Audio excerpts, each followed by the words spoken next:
Making sesame paste, or 芝麻糊, is easy. It is a dessert with very few raw ingredients and very simple steps. First, we need to prepare 250 grams of black sesame, 100 grams of white sesame, 1500 grams of water, and some sugar to taste. We do not recommend putting too much sugar so that it does not overwhelm the natural taste of sesame. This amount will make about 8 servings of sesame paste dessert.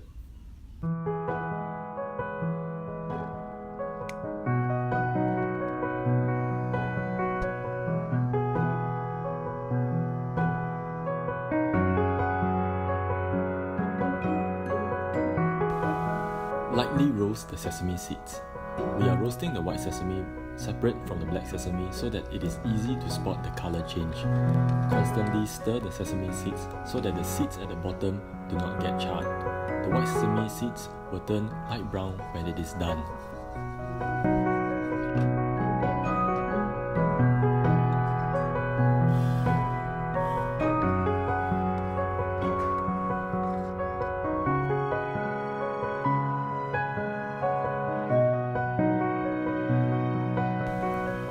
It is more difficult to know when the roasting is complete for the black sesame as there is no color change. Just a short few minutes of light roasting will do. During this video, we probably roasted it a bit too much and that created an unintended bitter aftertaste in our final product.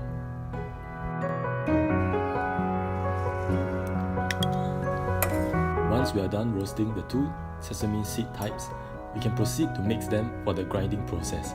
You can use a food processor to do this, but we'll be using our manual stone grinder that we purchased from Taobao just for fun. At first, we were quite skeptical about using it and we wondered if it could grind the ingredients finely enough in a reasonable amount of time. I mean, it's the 21st century and we could always use a food processor with minimal effort. Turns out that it is surprisingly good at grinding and makes short work of things like sesame seeds, peanuts, and even harder substances like rice. Also, you can have a little exercise in the process. The paste that comes out of the grinder is far too thick and needs to be diluted. Again, the dilution is up to personal preference. Heat up the paste under slow heat and add sugar. Remember to keep stirring to help distribute the heat evenly.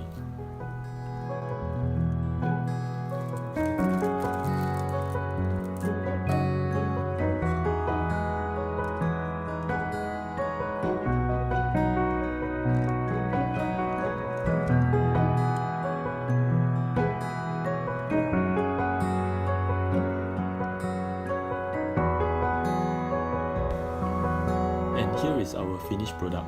The paste looks very viscous, the color is very dark, and there is a strong scent of sesame. And here is a bowl of takeaway from a dessert shop located in Novena for our benchmark. At first look, this one is more watery and has less sesame smell.